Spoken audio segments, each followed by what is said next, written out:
দেখছি টিভি9 বাংলা মিমি রয়েছে আপনার সঙ্গে। আর এই মুহূর্তে আপনাদের নবান্নে নিয়ে যাব, কারণ তার সামনে পরিস্থিতি যথেষ্ট উত্তপ্ত হয়ে উঠেছে। ডিএ আন্দোলনকারী এবং রাজ্য সংঘাত আরও চরমে পৌঁছেছে। সুপ্রিয় গুহ আমাদের প্রতিনিধি সরাসরি রয়েছে নবান্নের সামনে থেকে। সুপ্রিয়, ঠিক কি হয়েছে, কি পরিস্থিতি এখন? মিমি, সকাল থেকেই আমরা যে পরিস্থিতি দেখাচ্ছিলাম যে নবান্নের অদূরেই সংগ্রামী যৌথ মঞ্চের তরফ থেকে ডিএর দাবিতে যে আন্দোলন বা কর্মসূচি নেওয়া হয়েছে, সেই কর্মসূচিকে কেন্দ্র করে দফায় দফায় কিন্তু পুলিশের সঙ্গে বাকবিতণ্ডা, বচসার পরিস্থিতি। আবারও কিছু সময় আগে আমরা যেটা দেখতে পারলাম যে আন্দোলনকারীরা যারা রয়েছেন তাদের সঙ্গে পুলিশের উত্তপ্ত বাক্য বিনিময়, এবং সেই বিষয়টা মূলত সাউন্ড সিস্টেমকে কেন্দ্র করে সকাল থেকেই স্লোগান শাউটিং চলছে এবং গান বাজনা চলছে। তাদের যে সমস্ত দাবি দাবা সেগুলোকে তারা তুলে ধরার চেষ্টা করছেন, এবং তার মাঝেই আমরা যেটা দেখতে পাচ্ছি যে সাউন্ড সিস্টেম অর্থাৎ বক্স নিয়ে আসা হয়েছে, মাইক্রোফোন ব্যবহার করা হবে, এবং সেখানেই কিন্তু পুলিশের আপত্তি, এমনকি পুলিশের তরফ থেকে বাধা দেওয়া হয়। আন্দোলনকারীদের একজন রয়েছেন, সরাসরি কথা বলবো। পুলিশের তরফ থেকে আপনাদের সঙ্গে একটা বাধা দেওয়া হলো, কি বলা হচ্ছে? পুলিশ মূলত বলছে যে আপনাদের বারবার একটা কথাই বলছে, আপনাদের পারমিশন নেই, আপনারা এখানে বসেছেন। পারমিশন না থাকলে আমরা কি এই জায়গায় বসতে পারি? এখন কি বিষয়কে কেন্দ্র করে আপনাদের সঙ্গে বাকবিতণ্ডা? ওনারা বলছেন আপনাদের বক্স মহামান্য হাইকোর্ট বলে দিয়েছেন শব্দ দূষণ নিয়ন্ত্রণ করে আপনারা ওখানে প্রোগ্রাম করুন। 90 ডেসিবেল পশ্চিমবঙ্গের ক্ষেত্রে আমরা সেই 90 ডেসিবেলের নিচেই সাউন্ড রেখে আমরা সাউন্ড সিস্টেম বাজাবো। আপনারা কি বক্স বাজানোর ক্ষেত্রে যে নিষেধাজ্ঞা বা বারণ করা হচ্ছে সেটা কি মানবেন? পুলিশের মৌখিক কথাই আমরা মানব না।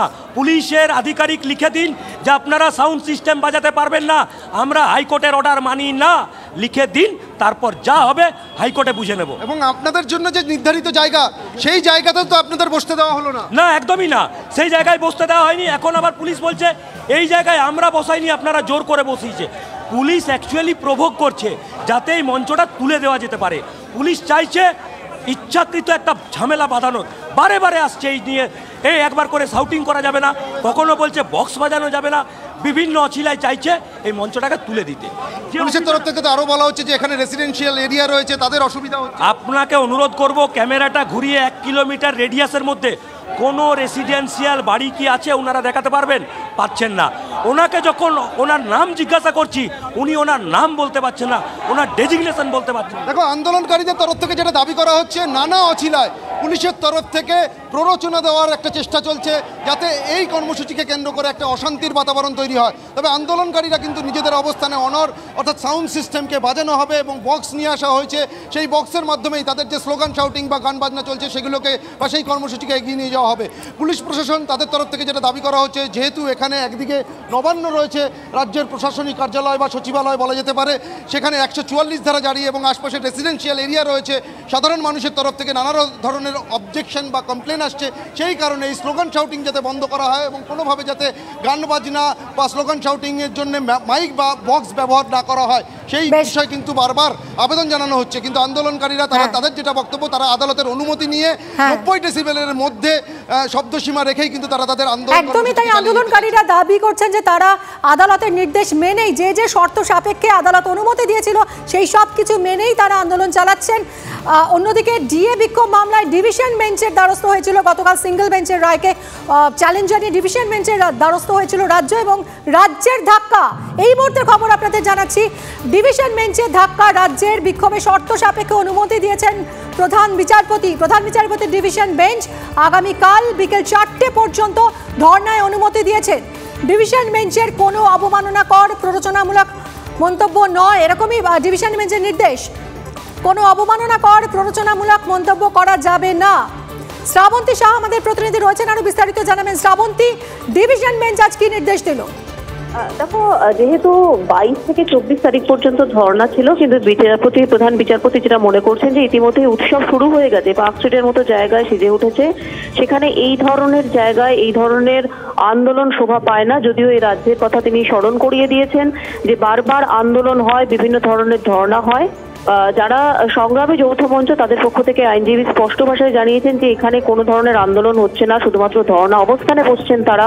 এবং যেহেতু তারা ইতিমধ্যেই ধর্ণা শুরু করে দিয়েছেন, সেজন্য আগামীকাল বিকেল 4টে পর্যন্ত এই ধর্ণা কর্মসূচির যে কর্মসূচি রয়েছে সেটা অনুমতি দিয়েছে ডিভিশন বেঞ্চ। এদিন রাজ্যের পক্ষ থেকে বারবার আবেদন করা হয় যে ওই জায়গা নয়, অর্থাৎ যেখানে ইতিমধ্যেই ধর্ণা শুরু হয়েছে নবান্নের পাশে, সেখানে ওই জায়গাটিতে কোনো মতেই ধর্ণা করা সম্ভব নয়। তার কারণ ওটি পরিবহন দপ্তরের জায়গা, পরিবহন দপ্তর ইতিমধ্যেই এটার অনুমতি দেয়নি, সেহেতু ওই জায়গা নয় অন্য কোনো জায়গায় উঠে যেতে হবে।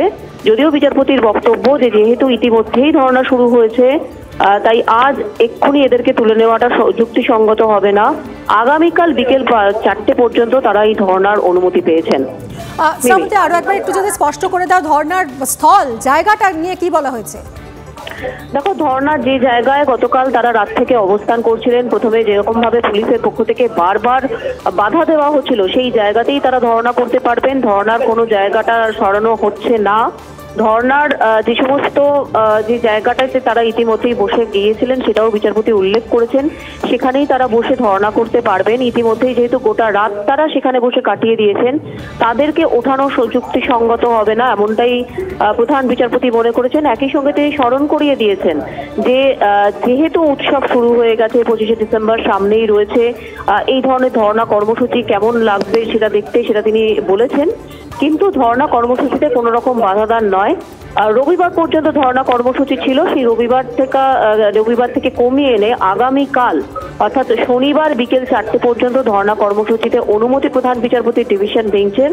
গতকাল 22 থেকে 24 পর্যন্ত যে অনুমতি দেওয়া হয়েছিল সেটাই একটু কাটছাট করে প্রধান বিচারপতি এখানে শনিবার বিকেল 4টে পর্যন্ত ধর্ণার যেমন অনুমতি দিয়েছেন, একই সঙ্গে যেহেতু পাশেই নবান্ন রয়েছে তিনি বলে দিয়েছেন যে কোনো ধরনের অবমাননাকর মন্তব্য, কোনো ধরনের ডেরোগেটরি স্লোগান যাতে তারা না দিতে পারেন, তাতে যারা না দেন সেই বিষয়টি। অর্থাৎ হাইকোর্টের ধাক্কা রাজ্যের সময়টা কমিয়ে দেওয়া হলো, যে 3 দিনের জন্য অবস্থান অনুমতি দিয়েছিল সিঙ্গেল বেঞ্চ রাজাশেখর মান্থা বিচারপতি, তিনি যে অনুমতি দিয়েছিলেন শর্ত সাপেক্ষে 3 দিনের জন্য, তা কিছুটা কমিয়ে আনলো ডিভিশন বেঞ্চ, প্রধানমন্ত্রীর ডিভিশন বেঞ্চের ধাক্কা রাজ্যের। আগামীকাল বিকেল 4টে পর্যন্ত এই ধর্ণা অবস্থান কর্মসূচি চলতে পারে এবং যেহেতু ধর্ণা শুরু হয়ে গেছে ইতিমধ্যেই, তাই আগামীকাল বিকেল 4টে পর্যন্ত তা চলবে, তারপর শেষ করতে হবে। তবে কোনো রকম ডেরোগেটরি স্লোগান দেওয়া যাবে না। আমরা কথা বলবো সোমার সঙ্গে, সরাসরি রয়েছেন ধর্ণা মঞ্চ থেকে। সোমা, হাইকোর্ট আজ এই নির্দেশ দিয়েছে আগামীকাল বিকেল 4টের মধ্যে শেষ করতে হবে, এরপর কি বলছেন আন্দোলনকারীরা? রিঅ্যাকশন নাও।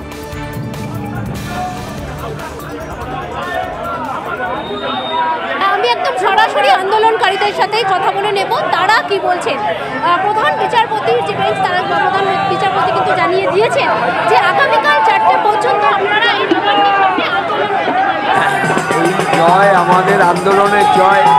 আমরা যে নৈতিক জায়গায় আছি সেটা মাননীয় বিচারপতিকে তিনি বুঝতে পেরেছেন, তাকে আমরা বোঝাতে পেরেছি যে আমাদের দাবির মধ্যে অন্যায্য কিছু নেই এবং সেই জন্যই তিনি সিঙ্গেল বেঞ্চের রায় খারিজ না করে তিনি আগামীকাল 4টে পর্যন্ত আমাদের অবস্থানের অনুমতি দিয়েছেন। সরকারের চক্রান্ত ব্যর্থ হয়েছে, সরকারের চক্রান্ত ব্যর্থ হয়েছে, চোরেদের কথা বিচারপতিরা শোনেননি, এর জন্য বিচারপতিদের আমরা ধন্যবাদ দিচ্ছি। আপনারা কি খুশি হয়েছেন এই যে কালকে পর্যন্ত আপনাদের এখানে আন্দোলন করতে পারবেন? হ্যাঁ, অবশ্যই খুশি হয়েছি। সরকার চাইছিল বারবার করে আমাদের নানাভাবে হেনস্থা করে প্রভোগ করে এইখান থেকে উঠিয়ে দেওয়ার। একবার বাস স্ট্যান্ডে আমাদের অবস্থান হওয়ার কথা ছিল, সেখান থেকে এখানে আমাদের ঢুকতে দেওয়া হলো না, এখানে বসিয়ে দেওয়া হলো এবং বারবার পুলিশ এসে আমাদেরকে মাইকিং করে প্রভোগ করছিলেন যাতে কোনো রকমভাবে আমরা উত্তেজিত হয়ে কিছু হয় এবং আমাদের ওনারা উঠিয়ে দিতে পারেন, সেইটা আদালতে করতে। কিন্তু আদালতের উপর আমাদের ভরসা ছিল। বেশ শোভা, বুঝতেই পারছি আপাতভাবে এটা নিজেদের জয় বলেই মনে করছেন আন্দোলনকারীরা। তুমি নজর রাখো, তোমার থেকে আরো আপডেট নিতে থাকবো।